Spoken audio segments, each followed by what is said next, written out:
नमस्कार, मी स्नेहल चौधरी. आपण पाहत आहात LS मराठी. पाहूयात काही महत्त्वाच्या घडामोडी. अजित पवारांनी कर्जमाफीसाठी भूमिका घेतली, तीच आमची भूमिका. खासदार अशोक चव्हाण यांची माहिती. विरोधकांच्या भूमिकेला लॉजिक दिसत नाही. अधिवेशनात विविध विषयांसाठी सरकार तयार.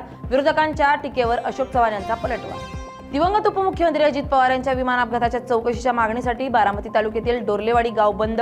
अपघाताबाबत दिवसेंदिवस संभ्रमाचं वातावरण निर्माण. सरकारने या अपघाताची सखोल चौकशी करावी, ग्रामस्थांची मागणी. सकल हिंदू समाजाकडून आज इंदापूर बारामती दौंड बंदचं आवाहन. भिगवण घटनेच्या पार्श्वभूमीवर बंदचं आवाहन. अधिवेशनात लव्ह जिहाद विरोधी कायदा करण्यात यावा, नागरिकांची मागणी. हिंगोलीच्या वसमत येथील नवोदय महाविद्यालयात प्राचार्य गवई यांची झालेली बदली रद्द करण्यासाठी विद्यार्थी आक्रमक. विद्यार्थ्यांनी स्वतःला कोंडून घेत केलं अन्य त्याग आंदोलन. प्रशासनाच्या आश्वासनानंतर विद्यार्थ्यांचं आंदोलन मागे. बीड जिल्ह्यातील ढेकणमोहा गावात एक धक्कादायक प्रकार समोर आलाय. सामाजिक कार्यात अडथळे आणल्याचा आरोप करत शिवसेना शिंदे गटाचे उपतालुका प्रमुख भारत देवकाते यांचा आत्महत्येचा प्रयत्न. देवस्थान परिसरातील बाभळीच्या झाडाला साडीने गळफास घेत त्यांनी उचललं टोकाचं पाऊल. मात्र नियतीने साथ दिली आणि साडी अर्ध्यातून फाटल्यानं त्यांचा जीव वाचलाय. नाशिकच्या चांदवडमध्ये कांदा उत्पादक शेतकऱ्यांचा आजपासून आमरण उपोषण. सर्व राजकारणी नेत्यांनी शेतकऱ्यांना न्याय मिळवून द्या. शेतकऱ्यांची हाक मागण्या पूर्ण झाल्याशिवाय माघार नाही, शेतकऱ्यांचा इशारा.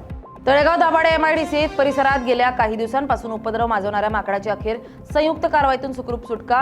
फ्लिपकार्ट कंपनीच्या वेअरहाऊसमध्ये माकड शिरल्यानं मोठा गोंधळ निर्माण. या घटनेमुळे कंपनीच्या कामकाजावर परिणाम झाला असून अंदाजे 1.5 ते 2 लाख रुपयांचं नुकसान. जालन्याच्या जांबमध्ये पुजाऱ्याकडून अल्पवयीन मुलांना चॉकलेटचा आमिष दाखवून लैंगिक अत्याचार. घनसावंगी पोलीस ठाण्यात पॉक्सो अंतर्गत गुन्हा दाखल. या प्रकरणी पुजाऱ्याला 25 फेब्रुवारीपर्यंत पोलीस कोठडी. पालघरच्या बोईसरमध्ये आपल्या हॉटेलमध्ये कामाला असलेली मुलगी एका मुलासोबत पळून गेल्याचा राग मनात धरून गोळीबार. पळून गेलेल्या मुलाच्या वडिलांवर हॉटेल चालकाकडून गोळीबार. सुरेश वरखडे यांच्यावर रुग्णालयात उपचार सुरू. पुण्याच्या शिरूरमधील शिक्रापूर जवळ कासारी फाटाजवळ एका व्यक्तीकडून कारची तोडफोड. तोडफोडीचा व्हिडिओ सोशल मीडियावर व्हायरल.